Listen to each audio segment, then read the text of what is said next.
Yo, what's going on YouTube? Welcome back to another video. Today, I'll be showcasing you guys the follow-up on the Bowvoker build. This build has come a long way, and I now want to, kind of present you guys with the final form. We've kind of ascended to godhood here on the build. The damage is absolutely insane. I have doubled my damage since the last video. We're now sitting at 300,000 tooltip damage here on Gas Arrow. And as I described in the previous video, this is not an accurate number. My actual damage here is actually 397,000 because the explosion damage is all we care about.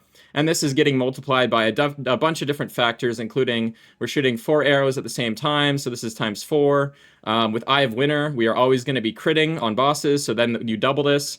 And then while mapping, we have a bunch of buffs that are going to be active. We have Ice Bite giving us 35% increased damage as cold, and Innervate giving us 35% increased damage as lightning, as well as this Immolate is 30% of extra damage as fire. That is not calculated here. As well as there's a ton of buffs and stuff that we get that are not tracked on the tooltip that are, conditional, like these buffs here and stuff like that, and this one as well. And basically, I have made a PoB, which I'll be showing you guys now, that goes over the total damage and everything calculated. All right, so here I have the PoB, which is basically where I've imported my exact same skill tree, all my same jewels that I have in game, as well as all my gear. And you'll be able to find this in the description. This is an exact copy of what I'm currently using in game. And I've done some configurations here to kind of fix things that are not currently being tracked in PoB. Like critical weakness on a boss, it's going to give us plus 10 crit rate. The Ascendancy, which is basically allowing us to ignore all resistances, so I have that here. And then it's not supporting weapon swaps yet, so I put in all the different effects we're gaining from the weapon swap setup on bosses, as well as Grim Feast. If you have Grim Feast, you get 100% more energy shield, basically. So this is kind of showing that, and you can easily turn any of these off if you want to look at, what the damage would be like or what the defenses would be like without these. Another thing to keep in mind here is skills like Ghost Stance are not tracked, so that you get a lot of damage mitigation here that's not being calculated in the effective hit pool, but there's no way right now in PoB to track that. As you can see here, the damage, when calculating it properly with all our buffs up, is absolutely absurd at 13.4 million damage per second. And if I was to go and turn some of our buffs up that are buffs off that might not be active during a boss fight, like Innervate and Ice Bite, our damage is still close to 9 million damage. And since the tier 4 pinnacle bosses have roughly 30 million life, that means after applying our mark and our Eye of Winter, we are going to be killing them in roughly 3.5 seconds here with this setup. So that's absurd damage. And this is probably one of the highest single target bow skills in the entire game right now, because the most recent patch did affect the lightning rod interaction, allowing or preventing from ball lightning from generating its own energy on shocking enemies. So no longer can you just spam out the ball lightning. It applies a shock, which then gains its own energy, allowing even more of them to come out of the cast on shock. So that single target setup that most lightning arrow builds and just any bow build in general was just slapping on as like a band-aid fix for single target damage is not nearly as good as it was. It's still usable, it's still okay, but it's definitely taken a hit to the single target damage potential. Whereas this build has pretty much the same exact clear speed, maybe a little worse than Lightning Arrow, but because the Heralds are killing everything, the clear speed is relatively similar. Lightning Arrow has a, chaining effect, so it is a little bit better at clearing more of the screen. Whereas this, basically you have to heavily rely on your Heralds. Your Gas Arrow is not going to be doing as much of work as the Heralds will be doing. But that's okay, because we are going to be getting some stuff that is going to help with that. So in-game here, I've gotten so much damage at this point that for mapping, I no longer need more damage. So I've gone for the Doomsayer Anoint here, which is giving us 30% increased area of effect on our Herald skills. This helps a lot with the clear speed and just getting more AoE overall. And then you can get a Radiant Grief here with area of effect. And the way you get this is there's a helmet in the game called the Glimpse of Chaos. It drops off the final boss of the Trial of Chaos, the Trial Master. And basically how it works is you can vol the item and it will give implicits, and then it has a chance to turn into a random unique helmet. So what you need to do is either just look on trade for one of these these Radiant Griefs with area of effect, or look for a glimpse of chaos with area of effect and then try to vol it until you get a Radiant Grief. It can take some time. I was able to get it relatively soon on like my 20th try. But you're probably just better off just buying one like this off the market. They can be expensive though, because it's a very desirable implicit to have here. Because most people using Radiant Grief are playing Gas Arrow or some similar build that wants AoE. So yeah, getting a helmet like this, really nice for the AoE. And Doomsayer, that just makes our heralds a whole lot bigger and allows our like full screen clear to be even more consistent. As far as single target damage, I've gotten this insane bow here that has +5 levels on it. This bow basically has perfect suffixes. This is the most damage you could possibly get on the suffixes. The prefixes, they could be better if I had like a high fizz bow, because most of our damage is being converted anyway into elemental damage from fizz. Like Gas Arrow converts 100% of fizz into fire, and the heralds convert 100% of their fizz into either lightning or cold. So like a giga fizz bow, like 600 fizz DPS is probably better. But this bow is extremely good the way it is with the suffixes, and honestly, the flat damage matters a little less on the bow because most of the damage is actually coming from the quiver. If I was to take my insane quiver off here, as you can see, I lose close to 200,000 damage, like 66% of my damage. And that's because we are scaling the quiver with these jewels here. And I've upgraded all of my jewels. I even got another jewel socket over here since last video. Because I've been able to reach the 50% crit rate breakpoint here with my insane, 5 base crit bow, I've been able to drop a lot of the crit chance jewels for crit damage jewels instead. And so I've been looking for these 3 stat jewels with crit damage, attack damage, and bonuses gained from equipped quiver. Pretty much all of my jewels look like that. This one's, the same. This one as well. I think I do have like maybe 1 crit chance one. Yeah, this one's crit. I probably need to replace this. I'm a little overcapped on crit. I could get a crit damage one here for some more damage. Here's another crit damage one. This is my best one by far. It nearly rolled perfectly. 19 crit damage, 14 attack damage, 15 bonus. And then, yeah, we're using the controlled metamorphosis still. So yeah, the jewels have gotten a bit of an upgrade since last time, and each one of these jewels makes a massive impact when you have as good of a quiver as I do. If I was to take out just one jewel here, as you can see, I lose like 30-something thousand damage. Each of these jewels is like 30,000 of my damage. So to really scale the damage on this build, you really need a good quiver and a lot of these good jewels, and as well as try to look for these suffixes if you can. The 2 additional arrows, each arrow is 25% more damage because they overlap, and we're shooting 4 arrows. The crit chance is just allowing us to scale that crit better, which means we can reach that 50% breakpoint easier, and that allows us to fit more crit damage instead of crit chance onto these jewels, which is a lot more damage. And then, of course, the levels here are insane for scaling the damage, with the downside of the mana costs go up a lot. I'm at 117 mana per attack here. But that can be kind of sustained with this flask here. So this Melting Maelstrom flask, this is a 20 Divine Flask. It's expensive, but this is an absolute problem solver on boss fights. While mapping, I have mana on kill here on this ring, which is solving all my mana issues while mapping. But on boss fights, I will run out of mana very quickly if I just spam my Gas Arrow.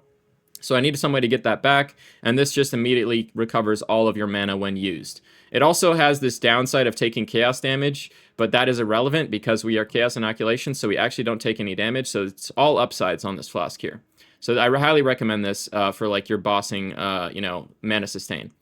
Now, as far as the gear, I've got the new bow here. Everything else is, I think, relatively the same. My rings are pretty insane. They could be a little bit better, but they're very, very good. And then I got a new amulet here, which gives me an insane amount of evasion and energy shield, as well as some crit, rarity, and res. And this is basically increasing my energy shield by a lot. If I take this off, I lose like 600 energy shield. So getting a nice amulet like this is going to help you defensively It's going to be an immense increase to your defense capabilities. Now, I am going pure damage because I basically one-shot everything, and I'm pretty unkillable in maps since I've got 7k overflowed energy shield, as well as Ghost Dance and stuff like that. Wind Dancer, I have like 70-something evade chance, 75 evade chance. But if you're, has less gear than I do, then one thing you can go for to be a little tankier, if you don't need as much damage or you just want to have better survivability, is actually path through the right side of the tree here instead of the left side. This left side is a lot of damage, but this right side here, getting this extra evasion and energy shield, as well as some nice movement speed, can be very helpful in giving you some extra defenses. Now, when I level up here, I'm already level 97, but as I level up, once I get to like level 99, I probably will end up taking these points here. Int is a little bit more damage with our Hoa gloves, as well as 30% increased maximum energy shield, which is really nice. As far as anoints go, if you're struggling to get enough crit, Storm Charged, I've done the check on PoB, is still the best DPS increase anoint that you could possibly go for. The one I'm using, Doomsayer, this is when you have like way too much damage, you don't need any more, and you just want better clear. This gives you more area of effect and herald damage. And then if you just want to go all in on being tanky and get more defensive, Heavy Buffer here will reduce your life but give you a ton of extra energy shield, and that reduced life has no downside because we are CI, so it actually doesn't do anything. So yeah, it's just 40% increased maximum energy shield, which is a ton. So those are some like notable anoints to go for. And yeah, I've checked all the nodes on the PoB, and pretty much everything here is super efficient. I wouldn't unspec any of these. I think they're all super efficient. So you can trust me in the fact that this is pretty much the optimal tree. Besides, like, you know, if you wanted to be more defensive, like you do the right pathing, like I said. But yeah, so that's the tree. The skill gems, because I got the +5 bow here, that is increasing my mana cost a whole lot. I have inspiration for like majority of playtime. I just use this. If I'm going to fight a boss and I just want a lot more single target damage for some reason, I will use Overcharge because, like I said, that Mana Flask solves our Mana Sustain, by itself. So Overcharge is going to be more damage overall here. It's going to give us a bigger shock against the boss. But for just like mapping and just like cruising through maps and stuff, I'm going Inspiration just so I have no issues with mana whatsoever and don't run out of mana at any point ever. But yeah, for bossing, Overcharge, more damage. I have Winter, still using the same Voltaic Mark. I've got Persistence now. Blink, I'm using Ingenuity and Arcane Tempo just to get around a bit quicker. Ghost Dance, still using Fast Forward. Wind Dancer, Blind, Maim, Close Combat, and Inevitable Critical. All of my skill gems, I've gotten them all to level 21 besides Eye of Winter. This one, the level does not matter on it, which is helping a bit, which was quite expensive actually. Volleying them and, getting that lucky upgrade, the +1 level, is pretty rare. And it was very expensive to do, but I got them all to 21, which is nice. This Grim Feast is giving a massive 299 energy shield, which is crazy. And then on here, I'm running Precision, Clarity, and Herbalism still. My Herald of Thunder has not changed. Ice Bite, Cold Infusion, Glaciation, Lightning Mastery, and Execute. I did end up going for Lightning Infusion finally on my Herald of Ice because my damage is fine even with it. It only lowers the damage by like 6,000. But this makes my shocking on maps that have ailment like reduction a much more consistent. So like for those annoying maps that have like increased ailment threshold, this just makes it easier to shock. So I just went for this, because my damage is already so damn high. I'm at like 50,000 damage on both heralds, and that is not including the buffs that are going to be active. So they're actually, I don't know, like close to 100,000, which is absolutely absurd. So yeah, the damage is insane. 300,000 tooltip on our main skill, 50,000 on our 2 heralds. The clear is incredible because it's basically just the heralds killing everything for us. And when we get hit by a melee attack, our Wind Dancer crits and kills everything around us. And then on bosses, map bosses die in literally like 3 attacks. They just get deleted. Pinnacle bosses also get deleted. Nothing in this game can survive this build. This build damage is absurd. Probably the highest damage bow build in the game currently. That's using a main skill. I'm not counting like Lightning Rod, which is like a supplementary skill that people slot in for single target fights. I'm talking about this is your main skill that you're using for both mapping and bossing. This is the highest damage bow skill in the game, and I'm pretty confident of that. Now, if you wanted to get these levels some other way, maybe you can't get it on the bow. You could also get an amulet with up to +3 levels to all projectile skills, as well as you can get a quiver with up to +2, and then those 2 levels will be scaled actually by our quiver effect. So the quiver with just +2 could give like close to 6 levels. So that's another way to get those levels if you can't get it on the bow. I just like it better on the bow because there's not another suffix we really care about besides crit damage. And getting one with like crit damage, crit chance, and 2 additional arrows, those just are super, super rare to find. So, I mean, maybe there's a world where you get a crit damage bow and then you get the levels on your amulet and your quiver instead, or, something like that. But yeah, this is just the current setup I've got. All right, so the very last upgrade you could go for, if you're trying to invest even further, is actually a Sekama's Resolve ring with a really good jewel. If you go the Adorn setup and maybe you get some extra resistances as implicits, and that is kind of helping your resistances. Or if you just get boots or body armor with like triple res roll, then you can probably afford to drop one of these breach rings and put something else in that slot. So this ring is a very good ring. This is a many divine breach ring, and this is putting me at 268,000 here. But if I do this, look what happens. My damage goes up to 283.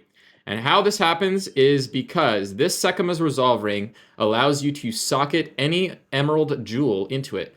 So we can take our very best jewel. I took this out of my skill tree. That is giving us a massive 19 crit damage, 14 attack damage, and 15 bonus effect of quivers. And we can put it in the ring. And then this ring is going to get scaled, and the effect of that jewel is going to get scaled by our Ingenuity belt.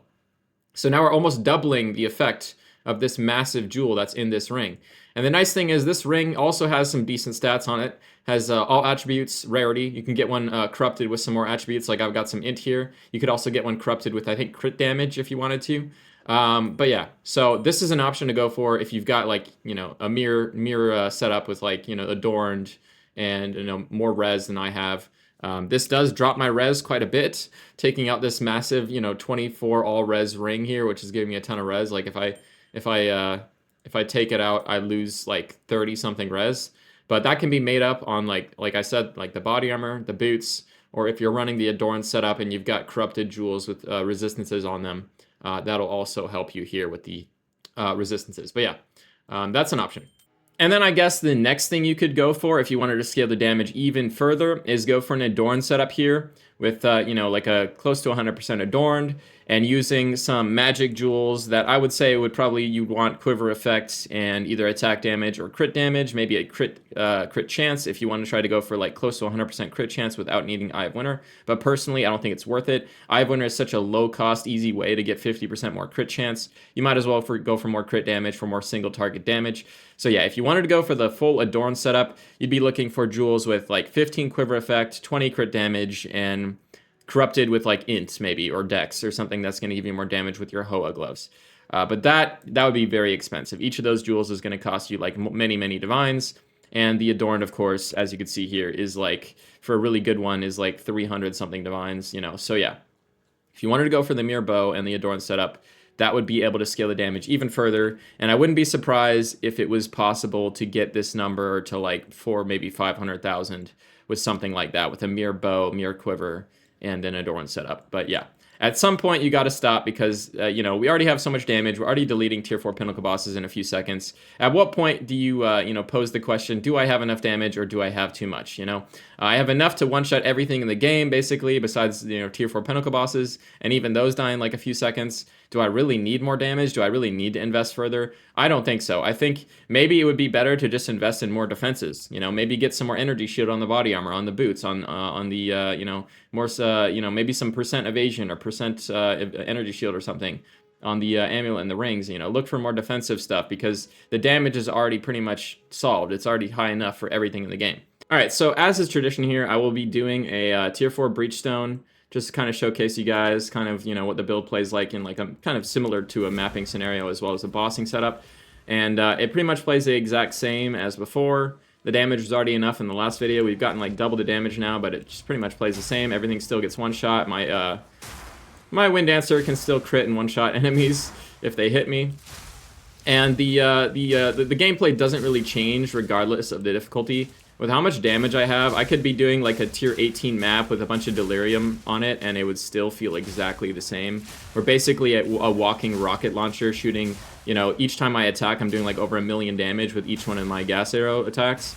And then my heralds are doing like 100,000 damage each, so it's like 200,000 damage that is triggering and chaining to all the enemies. So nothing can really survive it. This build is absolutely absurd. It's definitely, I think, the best job I've done yet in PoE 2 at coming up with like an absolutely absurd, you know, end game build that scales damage in a really, you know, kind of you know, genius way where like we're scaling arrow count, which is shotgunning, and that's giving us basically 4 times the damage, and then we're scaling crit, which is then with Eye of Winter guaranteed on bosses, that is doubling our damage, and we're ignoring all the resistances, so we don't care about that. without any investment on the skill tree or any kind of gear investment into penetration. We just ignore all of it. So a lot of things going into making this build do as much damage as it does.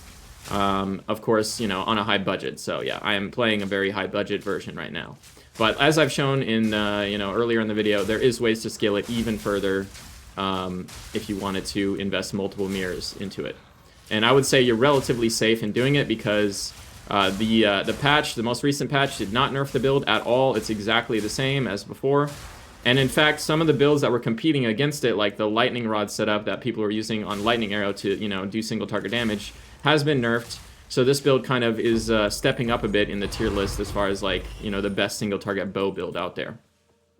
All right, so let's do this boss here. Let me make sure I've got my mana ready. And yeah, I'm just gonna be, you know, killing him in a few seconds here. So yeah, just gonna put down my gas here in a second. Don't want to burn through my mana flask too fast here. Start putting it down now. As my mana goes to 0, I just hit my flask and it's back to full. I don't know if I even need to use Eye Winner or my flask, but I mean, yeah, that's the boss. That's a tier 4 Zesh, as you can see right here. Dead in like literally 3 seconds. So it's about twice as fast as it was in the last video because we've gotten double the damage now. So yeah, there's that. Alright guys, hope you guys enjoyed the video. Thank you so much for following me on this journey of Bowvoker, and hopefully you guys are having a great time with the build, and you can hopefully follow me along into the you know, ultimate endgame version, the, you know, fully ascended, you know, going Super Saiyan version here that does basically more damage than is ethical in a game like PoE, where all the bosses, you know, even the hardest bosses are dying in like 4 seconds. So yeah, the build is a monster, and I cannot be more proud of it. I think this is probably my best build I'll ever make. You know, I don't know if I can trump this, but I will for sure try. All right, guys, that's a wrap for the Bowvoker, and until next time, take it easy. Peace.